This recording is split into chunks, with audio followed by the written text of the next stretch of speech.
I think cigarettes is actually how I ended up at CJ Hole, because there was a chap opposite who worked for Alder King who went to work for CJ Hole, and he used to hang around having a cigarette, and that was how I got chatting to him.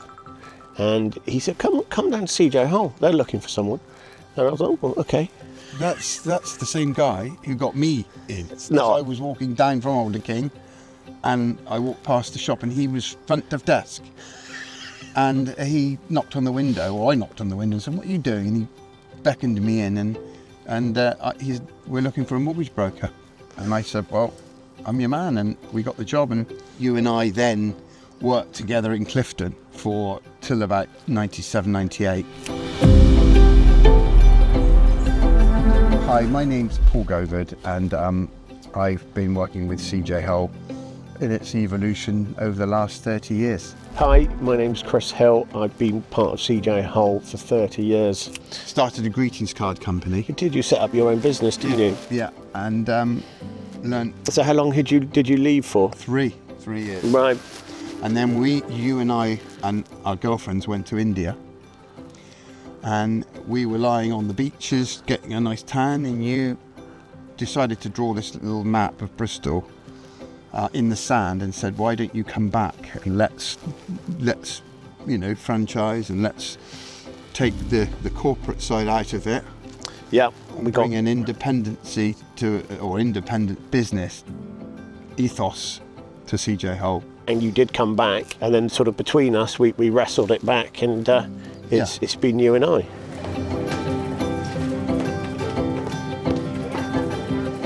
My main bands are Eagles, Pink Floyd, Fleetwood Mac, Primal Scream, Delamitri, Wild Party. Rod Stewart is my big favourite. Rolling Stones, The Who. Sorry. Yeah, but then I'm going to say... You were only expecting one from Paul. It would be Bowie for me. Yeah. And the Stones. Yeah. We both started, because your memory's much better on these We started in November of 93. Right, okay. And then we got going with cars being stolen and CDs and going out and having lunch. Do you remember having breakfast at the York Cafe? The York, yes, I do. Was it it was about £1, if I remember correctly? Yeah, it was called the York Special, and we were all struggling, penniless people.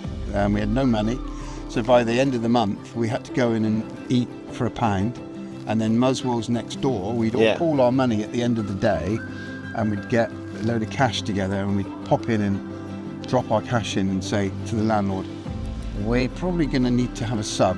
And he would say, he would. And I remember the York Cafe for one reason. I remember everyone was smoking back in the day, and the chef used to deliver your cooked breakfast with a cigarette in his mouth whilst he would put it down on the table. I always remember that. It was like, who ordered that? 5 Ash Mill. Straight. Yeah, that was me. Thanks very much. Yeah. I did leave once, actually, a bit like you, and came back. I didn't leave for as long as you. You were 3 years. I only left for about a year. Was that the Labatt's? Yeah, Whitbreads. I sold Labatt's. I sold beer, which you'd think is more interesting than selling houses, but actually much more interesting selling houses in Bristol and being part of Bristol. So, yeah, I just realised it wasn't for me. We've now managed to bring the brand forward into now. Yeah. I'm very proud of that, 30 years. Definitely. Not bad for two Somerset lads.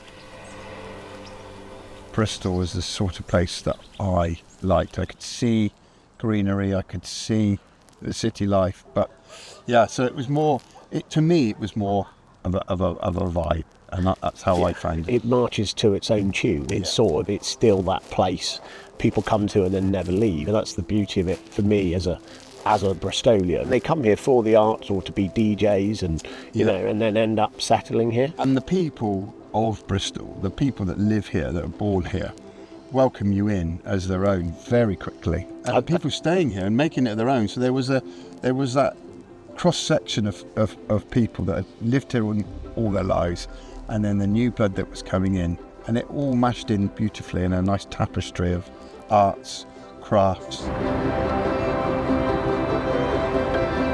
When you sell a house to someone, you know, you're part of someone's life evolving and changing. And when you get staff as well that get that same enjoyment and buzz out of it, you know, it's so special when they come back and tell you a story and they see someone down the road and they ended up buying a house and they see them in the butcher's shop and they remember them and they remember the moment it happened and that they made that happen. And I think you have to understand that, you have to have worked in the industry to know that makes you feel part of the community. And